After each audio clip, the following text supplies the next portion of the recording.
రామరాజ్య స్థాపన వాళ్ళు అని చెప్పేసి వచ్చి కొట్టడం మనం చూసాం. ఒక వీడియో కూడా హల్చల్ అవుతూ ఉంది. చుట్టుముట్టి ఆయన్ని కూర్చోపెట్టి ఆయన మాట్లాడే భాష కానీ మాట్లాడే విధానం కానీ ఇట్స్ నాట్ యాక్సెప్టబుల్.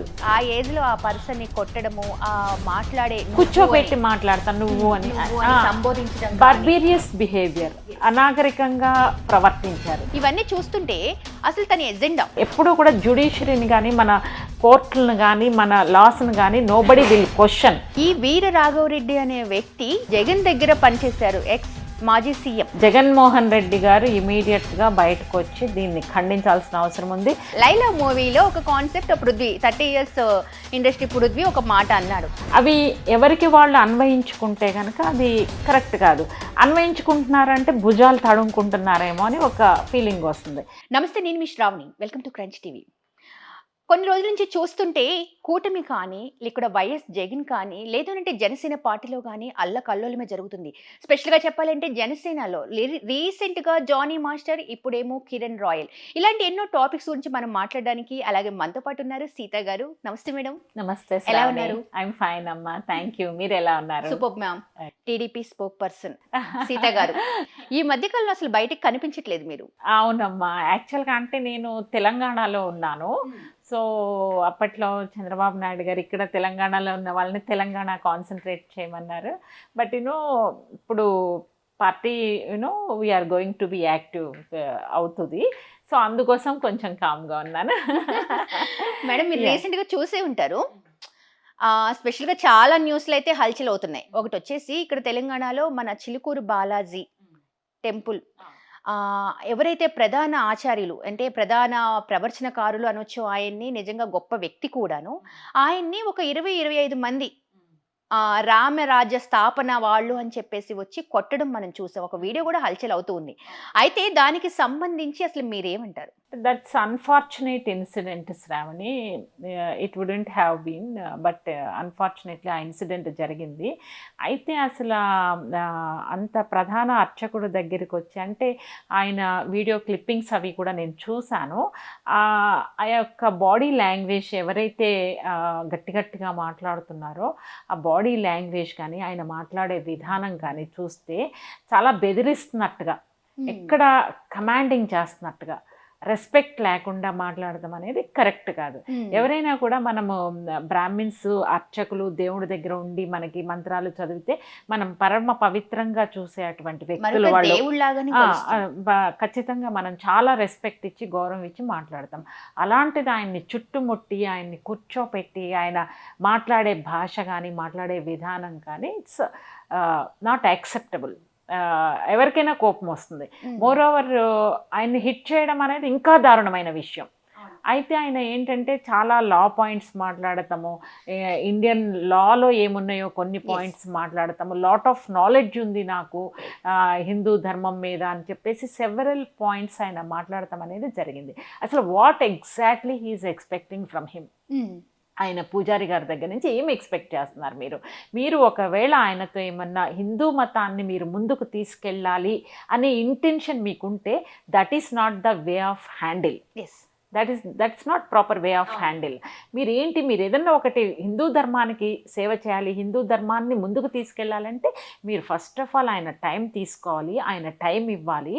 ఆయన టైం ఇచ్చిన తర్వాత మీ పాయింట్స్ని ఆయన ముందు పెట్టాలి గౌరవంగా. ఆయన ముందు పెట్టినప్పుడు ఆయన దాన్ని పరిశీలించిన తర్వాత సాధ్యాసాధ్యాలను చూసి ఆయన యొక్క ఇన్పుట్స్, ఆయన యొక్క సజెషన్స్ ఇవ్వడానికి అవకాశం ఉంది. అటువంటి సందర్భం అక్కడ జరిగినట్లేదు. అవును, అది కరెక్ట్ కాదు కదా. సో అక్కడ అతనికి నిజంగా హిందూ ధర్మాన్ని కాపాడదాము, రామరాజ్య స్థాపన చేద్దాము, రాముడి యొక్క ఆయన ఆ పాలసీస్ అవి ఏమన్నా అంటే అప్పట్లో తీసుకున్న నిర్ణయాలు రాజ్యం కోసం అలాంటివి ఏమన్నా చెయ్యాలి అనుకుంటే that is not the way of handling. అది చాలా పొరపాటు జరిగింది అక్కడ. మోర్ ఓవర్ ఏంటంటే ఆయన ఇంటెన్షన్ వేరేగా ఉన్నట్టు కనిపిస్తుంది. ఓకే, అంటే ఎలా అంటున్నారు మీరు? అంటే ఇంటెన్షన్ మీకు మంచి చేయాలి అనే ఇంటెన్షన్ ఉంటే అట్లా చేయరు.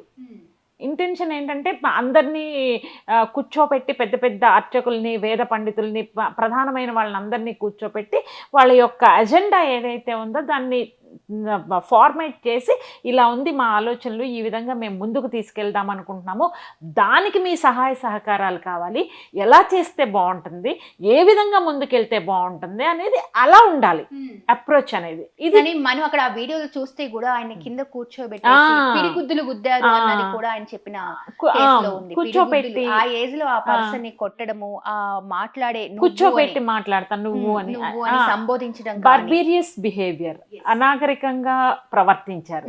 అది అందుకే అందరూ కండెమ్ చేశారు. చీఫ్ మినిస్టర్ రేవంత్ రెడ్డి గారి దగ్గర నుంచి కిషన్ రెడ్డి గారు, ఎవ్రీవన్ ప్రతి ఒక్కళ్ళు కూడా చాలా తీవ్రంగా ఖండించారు. అది యాక్సెప్టబుల్ బిహేవియర్ కాదు అనేది ప్రూవ్ అయింది. అల్టిమేట్గా ఏమైందంటే అతనే చాలా డౌన్లోకి వెళ్ళిపోయాడు. అది బ్యాక్ ఫైర్ అయింది. తను ఏదో చేద్దాం అనుకున్నాడు ఏమో కానీ బ్యాక్ ఫైర్ అయ్యి అల్టిమేట్గా సొసైటీలో చాలా బ్యాడ్ నేమ్ వచ్చింది. అంటే వన్ థింగ్ మేడం, ఇక్కడ ఇప్పుడు అతనికి ఒక 14 days అని చెప్పేసి అతన్ని పెట్టారు అండ్ చెంచల్గూడ జైలు కూడా పంపించారు. కానీ వాట్ నెక్స్ట్ అంటే ఈ తర్వాత ఏం జరగబోతుంది? ఎందుకంటే తన వెనక అసలు ఎవరున్నారు? ఎందుకనంటే తన అంత నిర్మోహమాటంగా మీరు చూస్తుంటే ఆ వీడియోలో కూడా మనం గమనించిన దాని ప్రకారంగా సిస్టమ్ ని తగలబెడతాను, తన్ని తరిమేస్తాను అనేలాగా తన డైలాగ్స్ అన్ని కూడా ఉన్నాయి. ఏదైతే మనం ఒక లా సిస్టమ్ ఉందో దాన్ని కూడా ఎక్కడ తను బేఫికర్ అంటే ఎక్కడ కూడా ఖాతరు చేయట్లేదు. తనకి ఎక్కడ కూడా భయం అనే దాన్ని చూపించలేదు.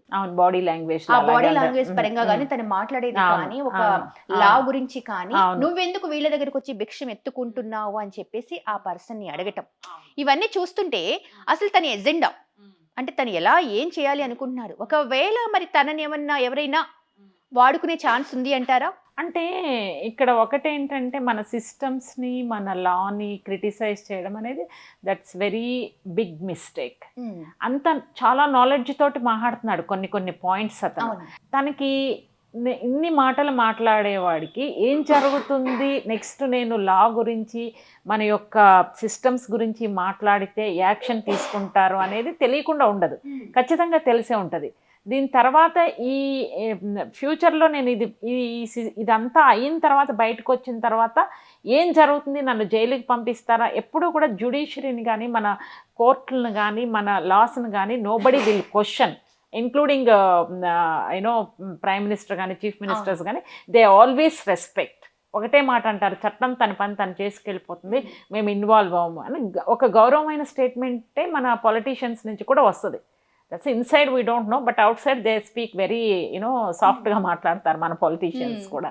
సో అటువంటి సందర్భంలో ఇతను ఎగెనిస్ట్గా అంత నిర్మోహమాటంగా నిర్భయంగా తన క్రిటిసిజం అనేది చాలా స్ట్రాంగ్గా చేయడం అనేది what is his agenda behind this behaviour అనేది మనం కొంచెం అనలైజ్ చేయాల్సిన అవసరం ఉంది. అంటే దీని వెనకాల ఎవరున్నారు, ఏ విధంగా ఆయన చిచ్చు పెడదాం అనుకుంటున్నారా? మీరు ఒక పాయింట్ నోట్ చేస్తే రీసెంట్ గా ఈ వీర రాఘవరెడ్డి అనే వ్యక్తి జగన్ దగ్గర పనిచేశారు, ఎక్స్ మాజీ సీఎం జగన్ దగ్గర వర్క్ చేశారు అనేది ఒకటి బయటకు వస్తుంది, నిజమే అంటారా? అంటే యాక్చువల్గా that's frankly speaking I have no idea about that, but if it is belong to YSRCP అని అనుకుంటే కనుక జగన్మోహన్ రెడ్డి గారు ఇమీడియట్గా బయటకు వచ్చి దీన్ని ఖండించాల్సిన అవసరం ఉంది. Still if he's in the party he has to take action against him. తీసుకోవాలి, ఖచ్చితంగా యాక్షన్ తీసుకోవాలి. If he's belong to YSRCP పిలిపించి వివరణ అడగాలి. వాళ్ళకు ఒక డిసిప్లినరీ కమిటీ ఉంటుంది, దాని ముందు నుంచోబెట్టాలి, ఒక విచారణ అనేది ఖచ్చితంగా చేయాలి. లేకపోతే జగన్మోహన్ రెడ్డి గారికి తీవ్రమైన నష్టం జరుగుతుంది. ఎందుకంటే ఇలాంటి క్యాండిడేట్స్ మీ చుట్టుపక్కల ఉన్నారు అంటే అల్టిమేట్గా అది మీ పార్టీకి ఎఫెక్ట్ అవుతుంది, మీ లీడర్షిప్కి ఎఫెక్ట్ అవుతుంది. ఓకే, వైఎస్ఆర్సీపీలో ఇలాంటి వాళ్ళని ఎంకరేజ్ చేస్తున్నారు అనే మెసేజ్ బయటకు వెళ్తుంది. ఖచ్చితంగా జగన్మోహన్ రెడ్డి గారు he has to take action against him if he's belong to YSRCP. Exactly. ఇప్పుడు మీరు ఒకటి మెసేజ్ ఏదైతే బయటికి వెళ్తుంది అన్నారో ఆ పాయింట్కి వద్దాం. మీరు గమనించుంటే రీసెంట్గా అంటే వైఎస్ఆర్ అంటే జగన్ పార్టీలో నుంచి టీడీపీలోకి వెళ్ళిన కొంతమంది ఎంపీలు కావచ్చు, ఎమ్మెల్యేలు కావచ్చు, ఈ మధ్య కాలంలో ఒక జర్నలిస్ట్ని కూడా వైసీపీ క్యాండిడేట్ అంటే ప్రెసెంట్ టీడీపీ అధికారంలో ఉన్న వ్యక్తి, but he's a previous YCP candidate, తన వైఖరి అనేది స్టిల్ వైసీపీలో ఎలా అయితే అజమాయిషీ చేయడం, బెదిరించడం జరిగిందో రీసెంట్‌గా ఒక జర్నలిస్ట్‌ని కూడా బెదిరించాడు. ఏది తన ఆస్తుల గురించి అని చెప్పేసి తను ఏవో చేశారు అని చెప్పేసి అన్నప్పుడు, నేను అలా చేయలేదు, రైలు కింద తలపెట్టి చంపేస్తాను అవి ఇవి అని చాలా రూత్‌లెస్ మాటలు మాట్లాడిన మనం విన్నాము. ఆ టైంలో జనరల్‌గా చెప్పాలి అనంటే ఇటు చంద్రబాబు నాయుడు గారి హవా అంటే ఏదైతే టీడీపీది ఉందో, టీడీపీలో క్రమశిక్షణ ఈజ్ వెరీ ఇంపార్టెంట్. అందరికీ తెలిసిన విషయం. అక్కడ ఎప్పుడూ కూడా ఒక క్రమశిక్షణ అనేది పాటిస్తూ ఉంటారు. బట్ కంపారిటివ్‌లీ వైసీపీ అంటే మన జగన్ గారి హయాంలో మాత్రం ఖచ్చితంగా బెదిరింపులు అనేది చాలా రెగ్యులర్‌గా జరిగేది. అది కూడా తెలిసిన విషయమే. సో, ఇక్కడ దాన్ని ట్యాగ్ చేసి చూస్తున్నప్పుడు మేబీ ఒకవేళ ఇది అలవాటయిపోయింది కాబట్టి అసలు దీన్ని ఎలా చూడొచ్చంటారు? అంటే యాక్చువల్‌గా బిహేవియర్ ఉండడం అనేది కరెక్ట్ కాదు. తెలుగుదేశం పార్టీలో అలాంటివి నడవవు. ఎందుకంటే క్రమశిక్షణకి ప్రథమ ప్రాధాన్యం ఇస్తారు చంద్రబాబు నాయుడు గారు. కార్యకర్తలు గానీ, నాయకులు గానీ అంటే నోరు జారి మాట్లాడటము, భాషను కూడా చాలా ఆలోచించి, ఆచి, తూచి మాట్లాడే నాయకులు తెలుగుదేశం పార్టీ. ఎందుకంటే చంద్రబాబు నాయుడు గారు హి never entertained very bad language కానీ ఎప్పుడు కూడా ఆయన ఎంటర్‌టైన్ చేయరు. ఈవెన్ మీరు Chandrababu Naidu garu he himself never spoke against KCR కానీ లేకపోతే జగన్మోహన్ రెడ్డి గారి పొలిటికల్ క్రిటిసిజం ఉంటుంది కానీ personal criticism he never KTR కానీ కేసీఆర్ గారు కానీ చాలాసార్లు పర్సనల్ క్రిటిసిజం చేశారు చంద్రబాబు నాయుడు గారిని. But he never responded, he never comment against them after that. So such kind of personality Chandrababu Naidu garu. So the way leader is followers also the same way they. But అది follow అవ్వట్లేదు అన్నది ఇప్పుడు నేతల మధ్య జరుగుతున్న ఘర్షణ చర్చ. ఓకే, వైఎస్ఆర్సీపీ నుంచి వచ్చిన వాళ్ళు ఏంటంటే పంథ మార్చుకోకపోతే కనుక తెలుగుదేశం పార్టీ యొక్క సిద్ధాంతాలని ఏదైతే వాటిని అమలులో ఆచరణలో పెట్టకపోతే కనుక యాక్షన్ అనేది ఖచ్చితంగా ఉంటుంది. చంద్రబాబు నాయుడు గారు ఆ కమిటీ ఏదైతే ఉందో ఆ కమిటీ డెఫినెట్గా యాక్షన్ తీసుకుంటుంది. అవకాశాలు ఇస్తారు, షోకాజ్ నోటీసులు, సస్పెన్షన్ ఇలాంటివన్నీ ఉంటాయి.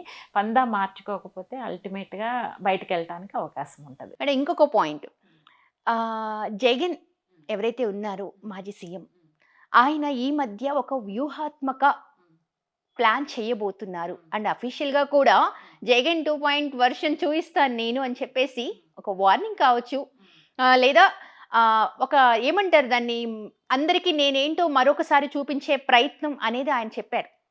అందరికి అఫీషియల్గా అధికారికంగా చెప్పారు. అసలు ఆయన వ్యూహం ఏముండొచ్చు? ఎందుకంటే మనం చూస్తే ఆపరేషన్ ఆకర్ష్ అనేది ఒకటి ప్లాన్ చేస్తున్నారు. అంటే ఇదివరకు వైఎస్ఆర్ గారి హయాంలో, ఆయన హయాంలో పాత సీనియర్ నాయకులు ఎవరైతే ఉన్నారో వాళ్ళకి మళ్ళీ రెడ్ కార్పెట్ వేసి తీసుకొచ్చే ప్రయత్నం ఉంది అనేది ఇప్పుడు మనం వింటున్నాం. దానికి ఉదాహరణ శైలజానాథ్ గారు, తను జాయిన్ అయ్యారు. సో దీన్ని బట్టి చూస్తుంటే ఉండవల్లి కూడా రాబోతున్నారు. ఇలాంటి వాళ్ళు ఇంకా పెద్ద పెద్ద వాళ్ళు జాయిన్ అవ్వబోతున్నారు అన్నది మనకి వినిపిస్తూ ఉంది. ఎందుకంటే శైలజానాథ్ గారు కూడా అఫీషియల్గా అంటున్నారు. దీని గురించి మీరేమంటారు? అంటే మీరు అంటున్నారు వ్యూహం మారుస్తున్నాము, కొత్త జగన్మోహన్ రెడ్డి గారి వ్యూహాలను చూస్తారంటే ఐ డోంట్ యాక్సెప్ట్ దిస్. ఎందుకనంటే జగన్మోహన్ రెడ్డి గారి పార్టీలో నుంచి ఒక్కొక్కళ్ళు వెళ్ళిపోతున్నారు. సో ఆయన ఇప్పుడు ప్రస్తుతం ఉన్నటువంటి ప్రధానమైన సమస్య ఏంటంటే తన క్యాడర్ని, తన నాయకుల్ని కాపాడుకోవాల్సిన బాధ్యత జగన్మోహన్ రెడ్డి గారికి ఉంది. సో అందుకని వాళ్ళల్లో ఒక కాన్ఫిడెన్స్ క్రియేట్ చేయడం కోసం కొత్త వ్యూహాలను అమలు చేయడం సర్వసాధారణం. పార్టీలో నుంచి వెళ్ళిపోతుంటే పార్టీని కాపాడుకోవాలి, క్యాడర్ని కాపాడుకోవాలి, నాయకులను ఉంచుకోవాలి, కొత్త వాళ్ళని లోపలికి తీసుకురావాలి. అంటే టు స్ట్రెంగ్థెన్ ద పార్టీ. ఇది ఎనీ పొలిటికల్ లీడర్ అపోజిషన్లో ఉన్నప్పుడు పార్టీని కాపాడుకోవడం చేసే సర్వసాధారణమైనటువంటి చర్య. ఇంకా కమింగ్ టు శైలజానాథ్ గారు, ఉండవల్లి గారు, ఒక పక్కన కాంగ్రెస్ నాయకుల్ని తీసుకోవాలి అనే ఆయన ఆలోచన ఎక్కడో ఒక ఇన్సెక్యూరిటీ ఏమన్నా ఉందా అనేది క్వశ్చన్ మార్క్. ఎందుకంటే షర్మిల గారు she's AP chief, Congress chief కాబట్టి అక్కడ ఉన్న చెల్లెల్ని there are many factors in his thought process. ఎందుకంటే చెల్లెల్ని వీక్ చేయాలి అంటే అక్కడ లీడర్షిప్ని మొత్తం లాక్కు రావచ్చు, తన పార్టీని స్ట్రెంగ్థెన్ చేయొచ్చు. వాళ్ళని తీసుకుని వస్తే కాంగ్రెస్ నాయకులు ఇటు వస్తే కనుక కాంగ్రెస్ ఓటు బ్యాంకింగ్ కూడా నాకు వస్తుంది ఫ్యూచర్లో. అంటే ఎలా చూసుకున్నా కూడా ఒక మెసేజ్ని పార్టీ స్ట్రెంగ్థన్గానే ఉంది, కొత్త వాళ్ళు వస్తున్నారు, కొత్త యాక్టివిటీస్ జరుగుతాయి, మనం ముందుకెళ్దాం, కలిసి ముందుకెళ్దాము అనే ఒక రకమైనటువంటి ఒక కంఫర్ట్ జోన్ కార్యకర్తలకి మెసేజ్ పంపించడం ఒకటి. ఆయన తీసుకున్నటువంటి నిర్ణయాల్లో ప్రధానంగా కనిపిస్తుంది అనేది భావించవచ్చు ఇక్కడ. అది ఎంతవరకు సఫలీకృతం అవుతుంది ఏంటి అనేది టైం విల్ డిసైడ్. ఇంకోటి మేడం అలాగే అంటే ప్రెసెంట్ మనం వైఎస్ఆర్ది మాత్రమే చూస్తున్నాం కాబట్టి రీసెంట్గా ఇది మూవీ పోస్టర్ లైలా మూవీ అంటే ఆ లైలా మీరు మూవీస్ చూస్తారు లేదనేది నాకు తెలియదు బట్ లైలా మూవీలో ఒక concept Prithvi 30 years industry Prithvi ఒక మాట అన్నాడు. దానిలో భాగంగానే మా మీదే అన్నారు అని చెప్పేసి వైఎస్ఆర్ పార్టీ వాళ్ళు మాత్రం ఆ మూవీని బ్యాన్ చేయాలి అని చూస్తున్నారు, బాయ్కట్ చేసేసారు. అంటే దానిలో ఒక చిన్న వర్షన్ వీళ్ళ పార్టీకి సంబంధించింది సిమిలర్గా ఉంది అనేది. ఇది ఎంతవరకు కరెక్ట్ అంటారు? ఒక మూవీ గురించి అసలు అంటే ఇది ప్రతిసారి జరుగుతూనే ఉంది, ఎక్కడో ఒక దగ్గర అది అవుతుంది.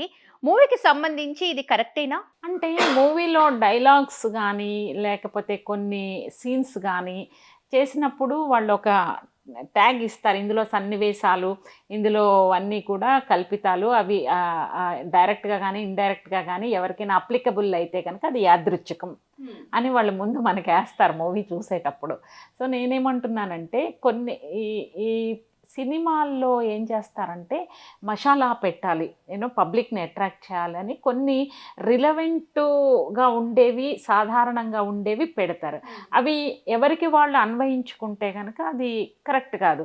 అన్వయించుకుంటున్నారంటే భుజాలు తడుముకుంటున్నారేమో అని ఒక ఫీలింగ్ వస్తుంది. Just see and ignore them. మీరు ఇష్యూ చేశారనుకోండి అన్నెసరీ పాపులారిటీ ఆ పిక్చర్కి వస్తుంది, మీరే ఇది చేసుకుంటున్నట్టు ఉంటుంది. So that's not correct. If you are a matured you just ignore it. ఇప్పుడు జగన్మోహన్ రెడ్డి గారు ముఖ్యమంత్రిగా ఉన్నప్పుడు రామ్ గోపాల్ వర్మ గారు సినిమా తీశారు. ఎర్లియర్ రామ్ గోపాల్ వర్మ గారు అంటే ఓకే మంచి డైరెక్టర్ అని ఉండేది. ఒక ప్రాపర్గా సినిమా తీసేటప్పుడు మీరు ఉన్నది ఉన్నట్టుగా చేయాలి.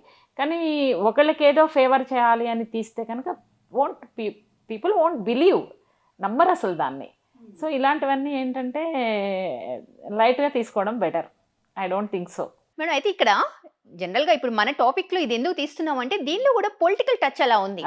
మీరు గమనించున్నట్టయితే పృథ్వీరాజ్ తన ఇంట్రెస్ట్ తోనో లేకుంటే వైసీపీ మీద కోపంతోనో మూవీలో దానికి దీనికి సింక్ అయ్యేలాగా ఒక డైలాగ్ వదలడం, అది పొలిటికల్ గా వీళ్ళకి టచ్ చేసింది. ఎవరికి? వైసీపీ నేతలకి. 11 గొర్రెలు అన్న దాన్ని ఈ 11 గొర్రెల్లాగా చూపించడం జరిగింది. వీళ్ళు దాని మీద ఇష్యూ చేశారు. దీని మీద ఇప్పుడు బ్యాన్ పడింది. అంటే లైలా మూవీ మీద అందరూ కూడా లైలా బ్యాన్ అని చెప్పేసి ఆ మూవీ గురించి బాగా హల్చల్ నడుస్తుంది. అసలు దీని గురించి మీరేమంటారు? అంటే ఇది అంటే పృథ్వీరాజ్ గారు ఇంతకుముందు వైఎస్ఆర్సీపీలో ఉన్నారు కాబట్టి ఆయన్ని అవమానకరంగా బయటకు వచ్చారు కాబట్టి స్టిల్ ఆయనకి ఆ గ్రడ్జ్ అలా ఉన్నట్టుంది ఆయనకి. సో అయితే పొలిటికల్గా మాట్లాడటం అనేది కరెక్ట్ కాదు. ఎందుకంటే పాలిటిక్స్ ఇవాళ ఒకరోజు డౌన్ ఉంటారు, రేపు మళ్ళీ పైకి వస్తారు. అప్ అండ్ డౌన్స్ అనేది very quite common in politics.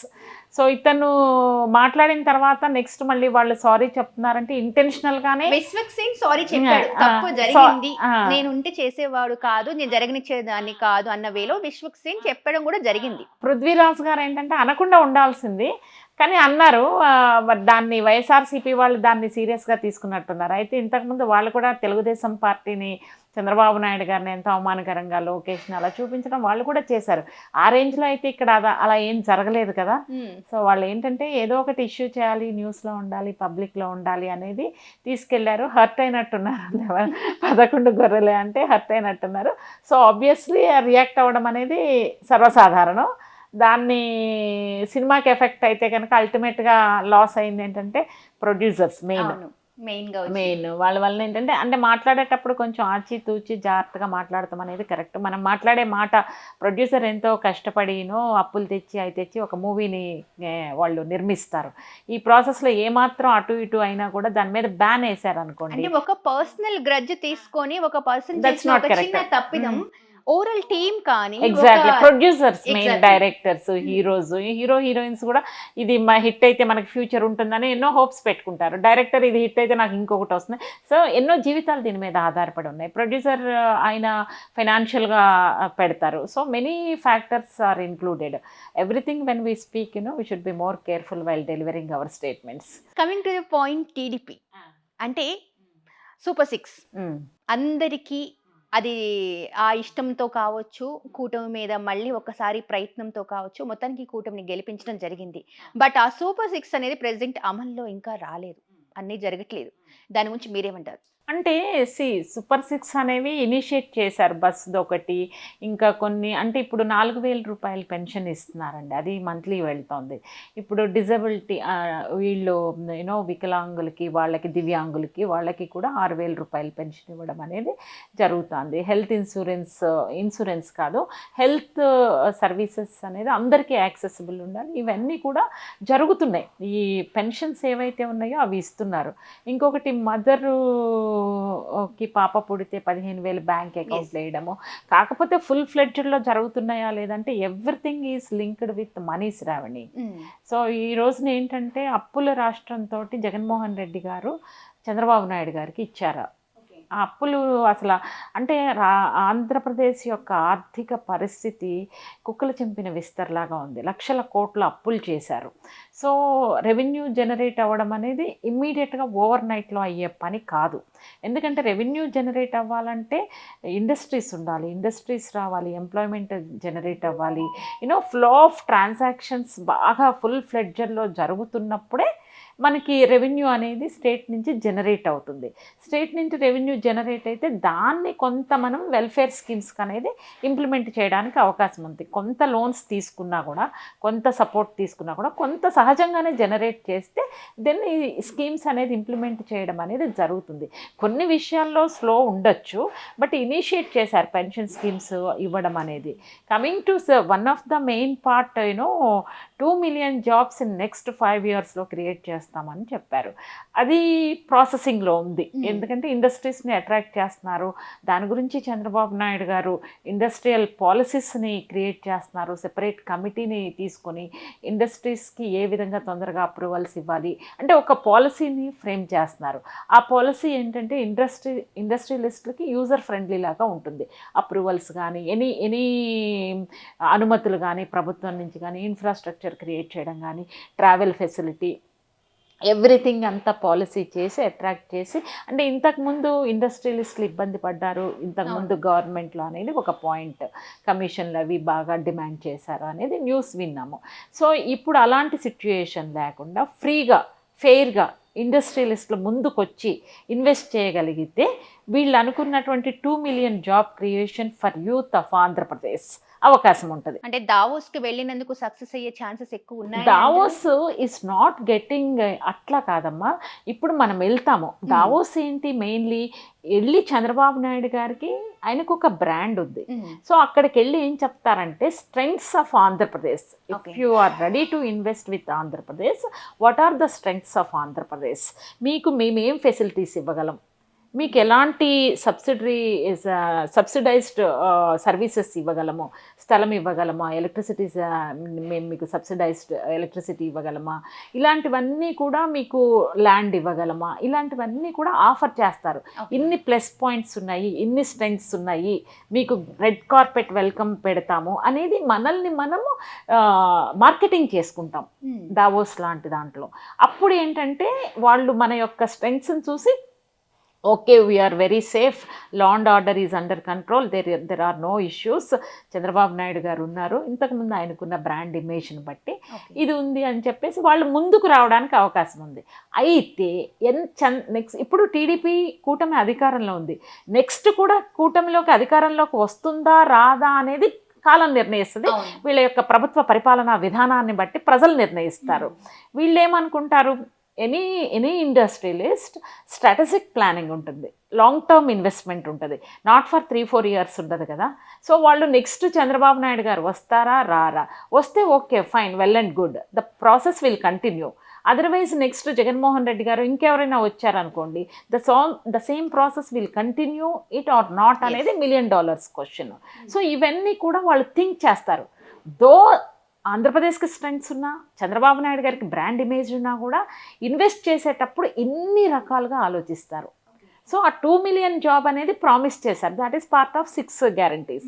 అది ఎంతవరకు అమలు అవుతుంది అనేది we have to wait and see. ఒకటి. రెండోది ఏంటంటే మిగిలినవి కూడా ఇంప్లిమెంట్ చేయడానికి కేంద్ర సహాయ సహకారాలు అవసరం, ఖచ్చితంగా అవసరం. అక్కడి నుంచి సపోర్ట్ ఉంటేనే వీ కెన్ ఇంప్లిమెంట్ స్కీమ్స్ అన్నీ కూడా, అంటే ఫుల్ ఫ్లెడ్జ్డ్గా. ఇక్కడ ఏంటంటే బడ్జెట్లో పెట్టారు, దట్ ఈస్ 1 step. బడ్జెట్లో పెట్టడం ఓకే, దానికి అథెంటికేట్ చేసినట్టు. Actual fund release yes, that is the major. Main point. మీరు పెట్టారు, బడ్జెట్లో పెట్టారు, ఆంధ్రప్రదేశ్కి డబ్బుల్ని రిలీజ్ చేస్తే దెన్ చంద్రబాబు నాయుడు గారు can implement policies and he can use the same for development process. Okay, అంటే ఇక్కడ ఇంకొక పాయింట్ ఏంటంటే మేడం, మీరు అన్నట్టుగా కేంద్రంతో మంచి ఉండాలి అండ్ మీన్స్ మంచి ఏమంటారు, వాళ్ళిద్దరి మధ్య ఉండే ర్యాపోని బట్టి కూడా మారుతూ ఉంటుంది, డిపెండ్ అపాన్ బడ్జెట్ని కూడా మనం చూస్తూ ఉంటే. సో బడ్జెట్ అనేది ఒకటి వచ్చింది. ఇప్పుడు రీసెంట్గా కూడా మనం చూస్తే మోదీ గారికి చంద్రబాబు నాయుడు గారు చాలా బాగా సపోర్ట్ చేశారు కొన్ని ప్లేసెస్. అంటే మొన్న జరిగిన ఎన్నికలు చూస్తే కూడా కేజ్రీవాల్కి ఆపోజిట్గా మోదీ గారి గురించి కానీ ఆయన ఎక్కడైతే వెళ్ళి ప్రచారం చేశారో అక్కడ 101% ఆయనకు మంచి మెజారిటీతో వచ్చారు. That is the one of the favour. అంటే చంద్రబాబు నాయుడు గారు చేసినది బాగుంది అనేది మోదీ గారు కూడా అనడం జరిగింది. సో ఇవన్నీ చూస్తూ ఉంటే రేపటి రోజున ఆంధ్రప్రదేశ్కి కొంచెం మారే ఛాన్సెస్ ఉన్నాయి అని అంటారా? ఎందుకనంటే ఇంత నడుస్తూ ఉంది, ఒక సఖ్యత ఉంది. ఓకే, అంటే ఈ ర్యాపో అనేది, ఆ కెమిస్ట్రీ అనేది ఇద్దరికి ఉంది, మోడీ గారికి చంద్రబాబు నాయుడు గారికి. సో దిస్ ఈజ్ ప్రచారం చేయడం ఢిల్లీ ఎలక్షన్స్లో అనేది added advantage to Chandrababu Naidu గారు. అది అడ్వాంటేజ్ చంద్రబాబు నాయుడు గారికి అవుతుంది, అక్కడ గెలిచారు కాబట్టి. ఓవరాల్గా బీజేపీ వేవ్ కూడా ఉంది, చంద్రబాబు నాయుడు గారు ప్రచారం చేయడం కూడా కలిసి వచ్చిన అంశం, ఎందుకంటే తెలుగు వాళ్ళు ఉన్నారు కాబట్టి. అయితే దాన్ని మన స్టేట్కి ఏ విధంగా ఉపయోగపడుతుంది అనేది లెట్స్ వెయిట్ అండ్ సీ. ఎందుకంటే end of the day they are taking services from Chandrababu Naidu గారు and moreover he's the second largest supporter of NDA government. Chandrababu Naidu గారు సెకండ్ లార్జెస్ట్, యూనో చాలా ప్రధానమైన ప్లేస్లో ఉన్నారు చంద్రబాబు నాయుడు గారు. మోడీ గారికి ఇప్పుడు చాలా అత్యంత అవసరమైన వ్యక్తి చంద్రబాబు నాయుడు గారు, గవర్నమెంట్ ఉండాలి అంటే కనుక. సో దీన్ని ఇప్పుడు కొంచెం చంద్రబాబు నాయుడు గారు అడ్వాంటేజ్ తీసుకోవాలి, because he's a favour to the Modi గారిని, ఆయన యొక్క పాలసీస్ని అన్నిటినీ కూడా ప్రైజ్ చేస్తున్నారు చంద్రబాబు నాయుడు గారు. That's fine, but end of the day Chandrababu Naidu గారు he has to force Nirmala Sitharaman గారిని కానీ వాళ్ళని కొంచెం ఫోర్స్ చేసి డబ్బులు తెప్పించినప్పుడే ఆ రిలేషన్ ఉపయోగపడినట్టుగా మనం చూడాలి. ఓకే, సో ఆ డబ్బులు ఇంకా రిలీజ్ అయిన తర్వాత మనం మాట్లాడుకుందాం, ఓకే దిస్ కెమిస్ట్రీ వర్కౌట్ అయింది అని. And one more thing ma'am, ఇప్పుడు కూటమిలో జనసేన ఇంపార్టెన్స్ అనేది మనం చూస్తూనే ఉన్నాం. కానీ రీసెంట్గా మీరు ఒక్కసారి గమనిస్తే జనసేనలో అంటే జానీ మాస్టర్ కావచ్చు అండ్ ప్రెసెంట్ ఈ 2 days నుంచి మనం విన్న నేమ్ కిరణ్ రాయల్. అంటే అమ్మాయిల కేసుల్లో అమ్మాయిల మీద అఘాయిత్యం కావచ్చు, డబ్బుల వర్షం కావచ్చు, సమ్ ఎక్స్ట్రా. సో వీటితో జనసేన పార్టీ వాళ్ళు ప్రతి నిత్యం కనిపిస్తూ ఉన్నారు. Example Jani master, now Kiran Royal. So దీని గురించి మీరేమంటారు? ఎందుకంటే జనసేన పార్టీ వాళ్ళందరూ ఇంతేనా అనే ఒక క్వశ్చన్ మార్క్ రేజ్ అవుతుంది ఇక్కడ. I don't think so, because this is personal matter అమ్మ. ఇవన్నీ కూడా జానీ మాస్టర్ కావచ్చు, కిరణ్ రాయల్ కావచ్చు, that is there personal issues, personal relations. So దాన్ని మనము పార్టీకి అంటగట్టలేము. ఎందుకనంటే ఓకే, క్రమశిక్షణా చర్యలు అనేది తీసుకోవాలి. ఉమెన్ని వీళ్ళు హెరాస్ చేస్తున్నారు, ఉమెన్ని యూజ్ చేసుకుని మళ్ళీ వాళ్ళని అవకాశం కోసం, వాళ్ళ అవకాశాల కోసం వస్తే వాడుకొని వదిలేసి, అంటే ఒక హ్యూమిలియేట్ చేయడము, మహిళలకి రెస్పెక్ట్ లేకుండా మాట్లాడటము, వాళ్ళ వీడియోస్ కాల్స్ కానీ అవి ఆడియో కాల్స్ కానీ చూస్తే కనుక రెస్పెక్ట్ లేకుండా మాట్లాడుతున్నారంటే పవన్ కళ్యాణ్ గారు వాళ్ళ డిసిప్లినరీ కమిటీ ఇమ్మీడియట్గా యాక్షన్ తీసుకోవాలి. యాక్షన్ తీసుకోకపోతే జనసేన మీద మీరు అన్నట్టు క్వశ్చన్ మార్క్ వస్తుంది. ఎందుకంటే 1 by 1 ఇలా ప్రూవ్ అవుతున్నప్పుడు they have to take action. అందరూ అలా ఉంటారా అంటే I don't think so. It's purely personal. ఇప్పుడు ప్రొఫెషనల్గా, పొలిటికల్ ప్రొఫెషనల్గా వాళ్ళు చాలా పర్ఫెక్ట్ ఉండొచ్చు, ప్రజల్లో ఇమేజ్ ఉండొచ్చు. That is one side, that is one angle. Multiple faces ఉంటాయి ఒక మనిషిలో. పర్సనల్గా వాళ్ళు చాలా క్రూరంగా ఉండొచ్చు, క్రూయల్గా ఉండొచ్చు, ఉమెన్ని హ్యూమిలియేట్ చేయొచ్చు, రెస్పెక్ట్ లేకుండా మాట్లాడచ్చు. That's another angle. ఇక్కడ పార్టీకి చాలా ఉపయోగపడుతూ ఉండొచ్చు. మల్టిపుల్ ఫేసెస్ అనేవి ఉంటాయి ప్రతి ఒక్కళ్ళలో. సో దాన్ని ఏంటంటే వాళ్ళ ఇది పవన్ కళ్యాణ్ గారు నోటీస్లోకి వచ్చినప్పుడు దాన్ని అడ్రస్ చేయాలి. అడ్రస్ చెయ్యకపోతే ఆయన ఎంకరేజ్ చేసినట్టు ఉంటుంది. దో మీకు వాళ్ళ పార్టీకి ఉపయోగపడుతున్నా కూడా కొంతమంది ఏం చేస్తారంటే politicians, I don't take names, కానీ ఒక కులం వాళ్ళు తప్పు చేసినా కూడా ఆ కులానికి సంబంధించి ఓట్లు ఎక్కువగా ఉన్నాయంటే కనుక definitely they will hesitate to take action against them. This is unfortunate. మీకు అర్థమైందా? అది తీసుకోవాలి యాక్షన్. ఓట్ బ్యాంకింగ్ ఉంది కదా అని వాళ్ళని వదిలేయడం అనేది కరెక్ట్ కాదు. ఇది mostly politicians vote banking politics play చేస్తారు, which is not right. But ఇక్కడ పవన్ కళ్యాణ్ గారు he has to take action. ఆయన నోటీస్లోకి వచ్చి ప్రూవ్ అయిన తర్వాత. అదర్వైజ్ వాళ్ళు క్లీన్ చిట్ తోటి బయటకు వస్తే కనుక again he can encourage them పార్టీలోకి తీసుకోవడము అట్లా చేయొచ్చు. But I don't think so. Janasena మొత్తం అలా ఉన్నారని చెప్పలేము. No, but the thing is అంటే వాళ్ళు రీసెంట్గా ఇప్పుడు జనసేనలో ఉన్న వాళ్ళు అందరూ చాలా వరకు కొత్త ఫేసెస్ ఉన్నవాళ్ళు. సో ఏంటి అంటే ఎవరు ఏంటి అనేది కాలక్రమేణా తెలియాల్సి. That is the one major problem. ఎందుకంటే మనం చూస్తున్న దానిలో కానీ అయితే ప్రతి ఒక్కరికి కూడా ఈ క్వశ్చన్ రేజ్ అవడం వెనుక ఇలా 1 by 1 వస్తూ ఉన్నారు. సేమ్ జనసేన లీడర్ అని చెప్పుకునే బయటికి రావాలి. వేరే పొలిటికల్ పార్టీస్లో బయటికి రావట్లేదేమోనమ్మా, వీళ్ళు కొంచెం అమాయకులేమో బయటపడిపోతున్నారు. అంటే జస్ట్ కిడింగ్. దాన్ని నిజంగా వాళ్ళు ప్రూవ్ అయితే కనుక he has to take action. But అందరూ అలా మొత్తం పార్టీని అనడం అనేది it's not correct. Thank you ma'am. Okay, చూసారు కదా, మొత్తానికైతే జనసేన ఓవరాల్గా మనం టాపిక్స్ చూసుకున్నట్లయితే ప్రతి దాని దగ్గర కూడా ఒక లూప్ హోల్ అనేది కామన్గానే ఉంటుంది. ఇప్పుడు ప్రజెంట్ మనం మాట్లాడిన దాని ప్రకారంగా జనసేనలో ఉన్నవాళ్ళు అంటే ఒక క్వశ్చన్ కూడా రేజ్ అవుతుంది. మనకు కొన్ని కామెంట్స్ కూడా వచ్చున్నాయి. ఏంటంటే జనసేన లీడర్స్ అందరూ ఇంతేనా అని చెప్పేసి కొంతమంది చేస్తూ ఉన్నారు కదా. ఆబ్వియస్లీ జనసేన అందరూ అని కాదు, బట్ దాంట్లో ఎవరు ఎలాంటి వాళ్ళు అని తెలియాలి అని అంటే ఈ 5 సంవత్సరాలు మనం చూస్తే కానీ వాళ్ళ ఫేస్లో ఎన్ని ఫేసెస్ ఉన్నాయి, ఎన్ని కార్నర్స్లో ఒక్కొక్కళ్ళు ఎలా ఉన్నారు అనేది తెలుస్తుంది అని చెప్పేసి సీతా మేడం అంటున్నారు. Thank you so much ma'am.